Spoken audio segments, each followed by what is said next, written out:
예를 들면 1년을 카지노에 담보로 맡기고 대출받아 도박하는 거죠. 만약 돈을 따면 대출금을 상환하고 담보로 맡긴 1년을 찾아오면 그만이고, 돈을 잃으면 카지노를 벗어나지 못하는 도박꾼의 특성상 또 다른 1년을 제공하고 추가 대출을 받는다고 해요.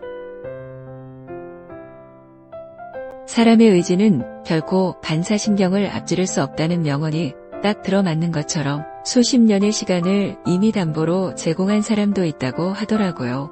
그리고 처음 거래할 때 왼쪽 손목에 전자칩을 이식하는데 그걸 툭 건드리면 본인의 남은 시간을 보여준다고 하네요. 15년 남았습니다.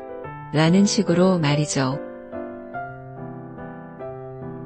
어차피 평균 도박 승률은 카지노 53%, 도박꾼 47%니까 시간이 길어질수록 업체가 유리하겠지만 상환 능력도 없는 앵벌이들의 시간을 담보로 돈을 빌려준다는 것은 도무지 이해가 안 되는 걸. 만약 돈을 다 잃고 한국으로 도망치거나 자신이 가진 모든 시간을 탕진하면 그 다음은 어떻게 될지 무척 궁금하군. 장기 매매라도 하겠다는 건가? 오 박사가 자신의 뛰어난 IQ도 정답을 알아낼 수 없는 까다로운 수수께끼 같은 경우라며 나지막한 음성으로 이야기했다.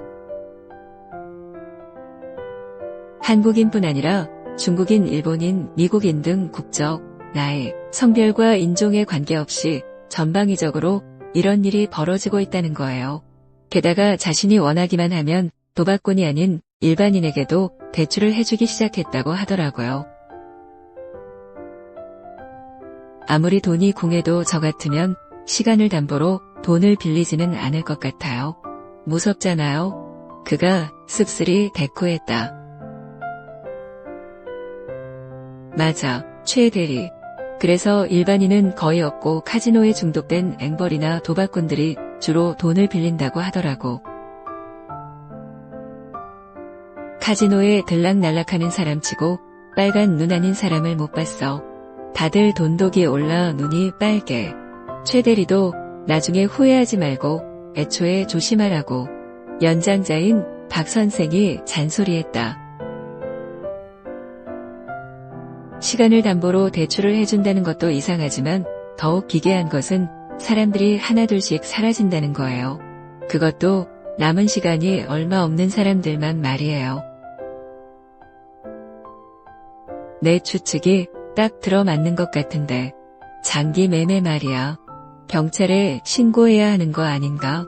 오 박사가 근심에 찬 표정으로 말했다. 그러지 않아도 다수의 실종 사건으로 경찰이 대대적인 수사를 벌였다고 해요. 하지만 어떤 불법적인 증거나 물증을 찾을 수 없었다고 해요. 타인의 시간을 가지고 카지노는 도대체 뭘 어쩌려는 거지? 만약 내가 대출받은 돈을 다 잃은 도박꾼이라면 무조건 한국으로 도망갈 것 같은데 왜 다들 가만히 있는 거지? 확인할 수 없는 소문인데요. 손목에 이식된 전자칩의 남은 시간을 알려주는 기능 말고 다른 것도 장착되어 있다고 해요. 카지노에서 어느 정도 거리가 멀어지면 신체에 고통을 주는 아주 고약한 기능 말이죠. 그래서 돈을 다 갚기 전까지는 앙헬레스 지역을 벗어날 수 없다고 해요. 완전히 코가 깨인 거죠. 나도 공학자이지만 반도체 기술이 아무리 발달했다고 하더라도 그 정도까지는 아닐 것 같은데 참으로 알 수가 없는 노릇이군. 증거의 무게가 증거를 옹호한다고 하잖아요.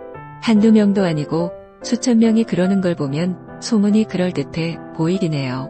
잠시 침묵이 흘렀고 강코디는 잔을 비운 후 파전을 하니 크게 물고 나서 말을 이었다. 저 같은 카지노 에이전트는 마닐라에서 앵벌이들이 싹 사라지니 영업하기 좋긴 한데요.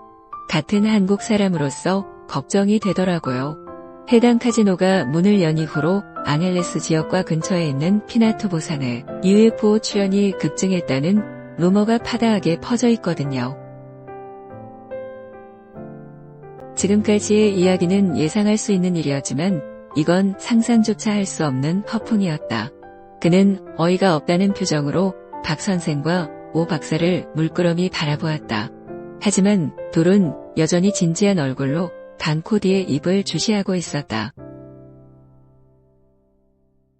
매월 말일이면 남은 시간이 없는 사람들이 마치 유령에 홀린 것처럼 피나투 보산으로 집합을 한다고 해요. 그리고 거대한 UFO가 나타나 모인 사람들을 납치해 사라진다는 거예요. 납치된 사람들을 두 번 다시는 볼 수 없다고 해요. 이 이야기를 듣는데 저는 소름이 돋더라고요. 그동안 침묵을 지키며 강 코디의 허풍을 묵묵히 들어주던 그가 의심이 가득한 어조로 질문했다. 납치되어서 두 번 다시 볼 수 없는데 누가 이런 사실을 강 코디님에게 이야기해 준 거예요? 동영상이라도 찍어 놓은 건가요? 그거는 말이야. 내가 오래전부터 친하게 지냈던 앵벌이 후배가 한 명 있는데 그 녀석이 말해주었어. 자기도 카지노에서 대출받아 도박으로 모든 돈을 탕진하고 어쩔 줄 몰라 하고 있는데 말일이 다가오자 마치 몽유병 환자처럼 한밤중에 일어나 피나투 보산으로 갔다는 거야. 산 꼭대기에서 서성거리고 있는데 갑자기 하늘에서 밝은 빛을 비추며 거대한 UFO가 나타나 사람들을 한 명씩 하늘로 끌어올렸다는 거야. 갑자기 정신이 퍼뜩 든 후배는 끌려가면 죽는구나 라는 생각에 평소에 호신용으로 가지고 다니던 스위스 아미 나이프를 꺼내 전자칩이 이식된 왼쪽 손목을 잘라 내 겨우 살 수 있었다고 하더라고. 독한 놈이지. 어찌됐건 후배는 살아남았고 지금은 마닐라의 가톨릭 병원에서 치료받는 중이야. 속임수에 쉽게 넘어가는 선량한 사람들을 위하여 할 수 있는 일은 아무것도 없는 법이지만 UFO가 왜 그들을 데려가는지가 궁금하군. 강 코디의 허풍을 전혀 의심하지 않는다는 투로 오 박사가 속삭이듯 말했다. 노예로 끌려간 것이라고 후배는 추측하더군요. 잡다한 일을 시킬 노예가 필요하고 강제로 데려가면 데모나 폭동을 일으킬 수 있으니 카지노를 설립해 세상으로부터 슬픔과 환멸 외에는 아무것도 받을 게 없는 사람들을 유혹하는 거지요.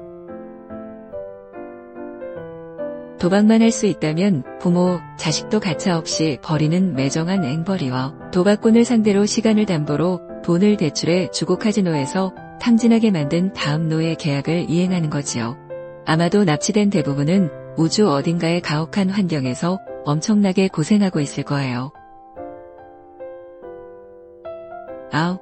그리고 전자칩이 남은 시간을 알려준다고 했잖아요. 그 남은 시간은 죽음으로부터가 아닌 지구에서의 숫자를 의미한다고 하더라고요. 하지만 누가 제 이야기를 믿어주겠어요.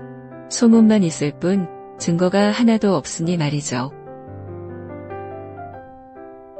두 손바닥을 위로 하고 어깨를 한번 으쓱한 후 강코디는 술이 부족하다며 파란 무궁화의 주인장 황프로에게 동동주를 추가로 주문했다.